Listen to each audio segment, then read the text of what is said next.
Fiqh of Fasting by Shaikh Dr. Ahsan Hanif. Introduction.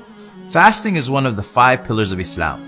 Although one can fast throughout the year, this pillar is most commonly associated with the month of Ramadan, which is the 9th month of the lunar Hijri year.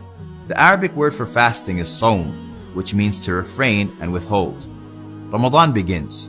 Ramadan begins with the sighting of the new crescent moon or the completion of the 30 days from the previous month of Sha'ban, in the event of not being able to sight the moon. Once this happens, fasting becomes an obligation on every able Muslim above the age of puberty. The Islamic month can last for either 29 or 30 days, so for the duration of Ramadan, Muslims fast the daylight hours. The daily timing of fasting is from dawn, Fajr, until sunset, Maghrib. How to fast. You make the intention to fast in your heart before the dawn of each day. It is recommended to have a pre-dawn meal, known as suhoor. However, you must ensure to finish eating and drinking before dawn comes in. It is advisable to drink plenty so as to keep hydrated throughout the day. Once dawn comes in, you must refrain from anything which can break the fast until sunset. Things which nullify the fast are eating, drinking, intentionally vomiting, and ejaculation. Women on their menses or postnatal bleeding are given a divine concession to not fast on those days. Everything else is permitted as normal. At sunset, one breaks the fast, also known as iftar. It is recommended to break the fast with dates, and if not, then water. There is also a recommended supplication that one should say at this time. The spiritual fast. Just as one refrains from anything which physically breaks their fast, they should also work on its spiritual aspect. That means that they refrain from all sins such as lying, cheating, and harming others. They withhold their tongue and limbs from evil.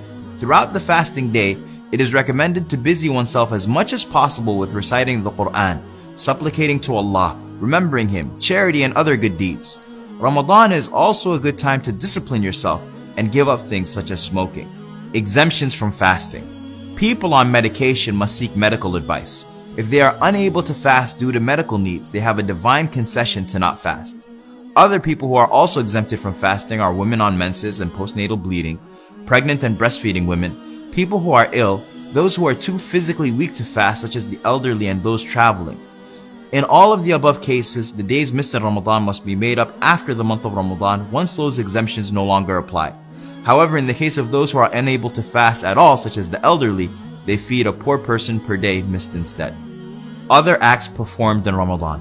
The month of Ramadan also includes a recommended nightly prayer known as Tarawih, which takes place after the Isha prayer. On one of the odd last 10 nights of the month, 21st, 23rd, 25th, 27th, or 29th, is the night of decree, Laylatul Qadr. To worship on this night is better than 1,000 months. A day or two before the end of the month and the Eid celebration, one should give a set charity known as Zakatul Fitr to the poor and needy. The charity is a set amount of food, or one can give the money to a charitable organization which will then buy and distribute the food.